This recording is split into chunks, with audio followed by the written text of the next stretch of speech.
अस्सलाम वालेकुम, कैसे हैं आप सब। उम्मीद करती हूँ कि अल्लाह के फजल करम से आप लोग खैरियत से होंगे, खुशबाश होंगे, ठीक ठाक होंगे। जो हम ही रहें, खुश रहें, आबाद रहें, हंसते रहें, मुस्कुराते रहें, अमीन सुमा अमीन। वीडियो आज की बहुत ज़्यादा प्यारी है क्योंकि इंसान अपने करतूत छुपाने के लिए किस हद तक जा सकता है। आज की वीडियो में मैं उसी की आप लोगों के साथ तशरीह करूँगी, खुलासा करूँगी वीडियो का। जो अभी वीडियो मैंने कुछ देर पहले देखी है, मेरी एक बहुत प्यारी सिस्टर है, उन्होंने मुझे कल इसका लिंक भेजा था, लेकिन मैं इंस्टा पे इतनी ज़्यादा एक्टिव नहीं होती हूँ, इस वजह से मैं वो नहीं देख सकी मैसेज। लेकिन जब मैंने आज देखा तो मैं देखकर हैरान रह गई कि लोग किस तरह से आजकल चालाकियाँ और मक्कारियाँ लोगों को दिखाते हैं और बेवकूफ़ लोगों को किस तरह से बनाया जाता है। एक किस्म का वही कहते हैं कि उंगली पे इंसान को निचाना, और ये लोग जानबूझकर लोगों को बेवकूफ़ बनाते हैं, लोगों की हमदर्दी का नाजायज़ फ़ायदा उठाते हैं। तो आप लोगों ने वीडियो को इन तक वॉच करना है। चैनल पे फर्स्ट टाइम है, चैनल को सब्सक्राइब भी करें, लाइक करें, शेयर और बेल आइकन को ऑल के ऑप्शन पे लाजमी प्रेस कर दें।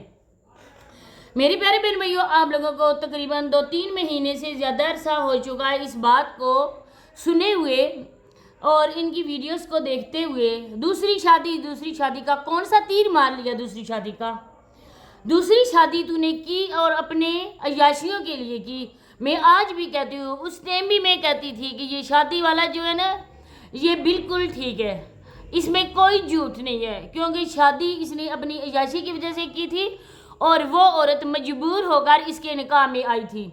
इसने आज तक ये बात हम लोगों को नहीं बताई, बल्कि जो भी लोग कहते हैं ना, वो इस वजह से कहते हैं कि कुरान पाक पे हाथ लगाकर तुम इस बात की गवाही दो। गलत बात है। इनकी अय्याशियों में इतनी मुक़द्दस हमारी किताब, जो इस्लामी किताब है, जो हमारे प्यारे नबी हज़रत मोहम्मद मुस्तफ़ा सल्लल्लाहु अलैहि वसल्लम पे उतारी गई, आप लोग इस जैसे लोगों को क्यों ऐसा कमेंट करते हो।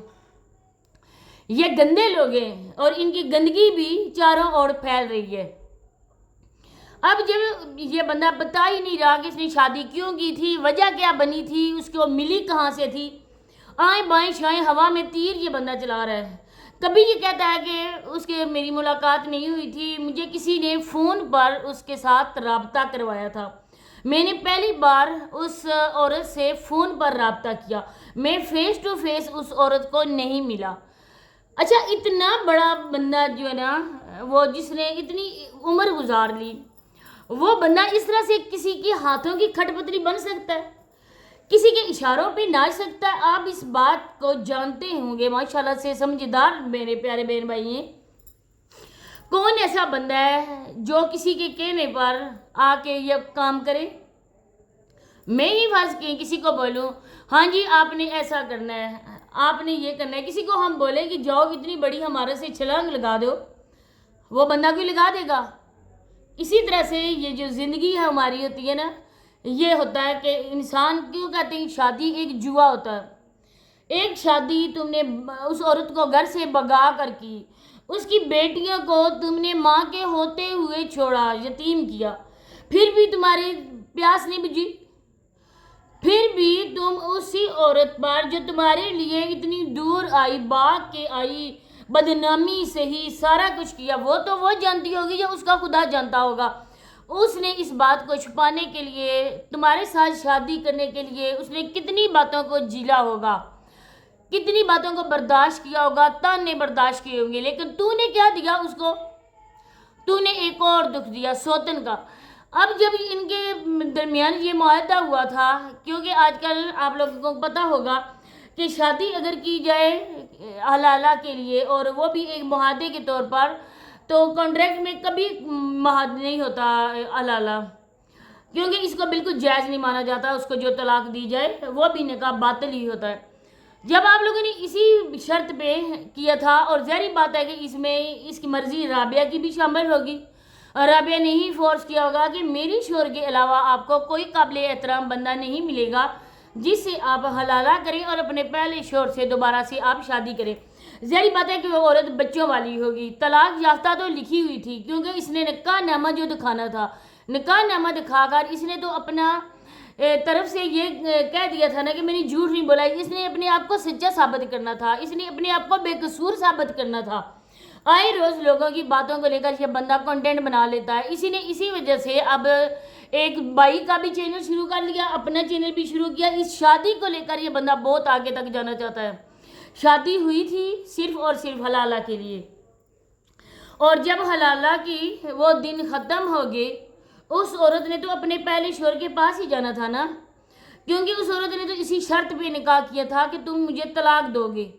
اب یہ بچے کا جو ہے, یہ بچے کا اب تو میں اتنی تفصیل میں نہیں جانا چاہتی, لیکن آپ خود سمجھدار ہیں, آپ میری باتوں کو سمجھیں اور غور کریں میں کیا کہنا چاہتی ہوں.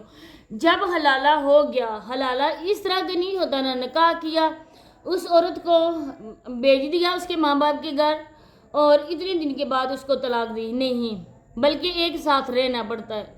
اور اسی کا بچہ تھا. اس عورت نے اب وہ بچہ تو نہیں پالنا تھا نا, اب پتہ نہیں کتنے دنوں کے لیے اس کے شوہر نے کہا تھا کہ کتنے دن کے بعد یہ محترم تمہیں دوبارہ سے طلاق دیں گے, لیکن ان محترم کا دل بے ایمان ہو گیا تھا, اور ان محترم کی نظر بھی خراب ہو گئی تھی اس عورت پہ, تو انہوں نے اس کو نہ چھوڑنے کا فیصلہ کر لیا تھا, بلکہ یہ اس کام کو زیادہ دیر تک رکھنا چاہتے تھے, مطلب کہ کچھ مہینوں تک یہ آگے بڑھنا چاہتے تھے, کیونکہ آپ لوگوں کو اس کے ٹھڑ کا اندازہ تو ہوا ہوگا. اس کے بعد جب بچہ ہو گیا, اب اس عورت نے جب چیک کروایا, اس کے شوہر کی بھی مرضی ہوگی, وہ بھی کسی اور کا بچہ پالنا نہیں چاہتا ہوگا, اور نہ ہی وہ اس بچے کی وجہ سے اپنی لائف کو ڈسٹرب کرنا ہوگا چاہتا ہوگا. اب اس بچے کا جو خون ہے وہ اسی عیاشی کے سر پہ ہے, کیونکہ اس نے عیاشی پوری کی. اگر یہ بندہ صرف اور صرف حلالہ کرتا اور اس کو گھر بھیج دیتا تو بات بھی بنتی تھی, لیکن اس بندے نے عیاشی کے طور پر اس عورت کو اپنے پاس رکھا. اب اس کے بھائی کا جھوٹ آپ لوگ دیکھیں, اس کے بھائی کا جھوٹ یہ ہے کہ میں شامل تھا, تو آپ لوگوں نے اس کو کروایا. پھر اس کی رپورٹس جو تھیں, اب اس بندے کو سوچنا چاہیے تھا کہ یہ عورت آئی ہے حلالہ کرنے کے لیے, اور میں اس کو آگے لے کے جانا چاہتا ہوں, میں اسے اپنا بچہ پیدا کروا رہا ہوں. اب وہ عورت اس میں قصوروار ہو یا نہ ہو, لیکن یہ بندہ 100% قصوروار ہے. آج کی نیوز ہمیں یہ سننے کو ملی کہ وہ جو ایک بابا جی ان کے گھر میں رہتے ہیں, وہ اس کے سگے بھائی نہیں ہیں, بلکہ دودھ شیئر کیا ہوا ہے ان کے ساتھ. اب دیکھیں کہ سگے بھائی نہیں ہیں, لیکن انہوں نے اپنی ساری کی ساری پراپرٹی اس بندے کے نام لگوائی. خود وہ بندہ نوکروں کی طرح اپنے ہی گھر میں رہتا ہے, لیکن ان کو مالک کا درجہ دیتا ہے. زمینیں اس کی ہیں, لیکن مالک یہ بن بیٹھے ہیں. اب اگر انہوں نے اس کی زمینوں پر قبضہ ہی کیا ہے, پہلے ہم کہتے تھے نا کہ اس کی وائف چلی گئی ہے اور اس کو گھر سے بھگانے میں ان دونوں میاں بیوی کا ہاتھ ہے, لیکن آج بالکل دودھ کا دودھ اور پانی کا پانی ہو چکا ہے.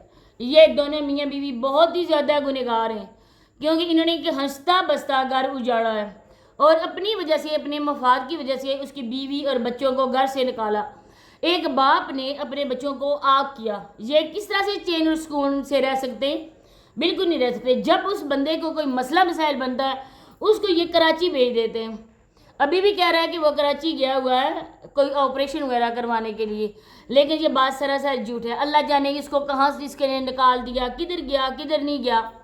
یہ ہوتا ہے نا آج کل, جب لوگ کسی کے اشاروں پر ناچتے ہیں. اب بھائی کا چینل بھی بنا اور تھمبنیل کیا ہوا دوسری شادی کا, اپنا چینل بھی گرو ہوگا دوسری شادی میں, اور اینڈ میں کیا نکلے گا؟ کھودا پہاڑ اور نکلا چوہا. عیاشی کی خاطر عیاشی کی, اس عورت کو بدنام کیا, کسی کی بیوی کو, کسی کی بہن کو, کسی کی بیٹی کو. تم بھی بیٹیاں والے ہو, تمہاری بھی بیٹیاں کے آگے نہ آئے یہ سوچو, کیونکہ تم نے خود اس عورت کے ساتھ اپنی رضامندی کے ساتھ نکاح کیا. وہ عورت بھاگ کر نہیں آئی تھی, بلکہ اس عورت نے نکاح کیا. اب پیسے دینے دلانے کی یہ بھی صحیح لوگ کہتے ہیں کہ حلف اٹھا کے بولو کہ اس نے تم سے اتنا پیسہ لیا, حلف اٹھا کے بولو کہ تم نے حلالے کی وجہ سے شادی نہیں کی تھی. قسم اٹھاؤ, ہم لوگ قرآن پاک کی توبہ استغفر اللہ ہم نہیں کہہ سکتے, لیکن یہ کہہ سکتے ہیں اپنے ماں باپ کی اور اپنے بچوں کے سر پہ ہاتھ رکھ کے بولو کہ تم نے کیوں شادی کی تھی, اور کیوں تم نے اس عورت کو طلاق دی, اور کیوں اس کا بچہ ضائع کروایا. یہ ساری باتیں اپنے بچوں کے سر پہ ہاتھ رکھ کر کہہ سکتے ہو. تمہاری بھی بیٹیاں ہیں, اور کہتے ہیں نا کہ اگر باپ کرے تو بھگتیں گا کون؟ اس کی بیٹیاں. تو اسی کے ساتھ اجازت چاہتی ہوں, انشاءاللہ نیکسٹ ویڈیو میں دوبارہ سے ملاقات ہوتی ہے. اللہ حافظ.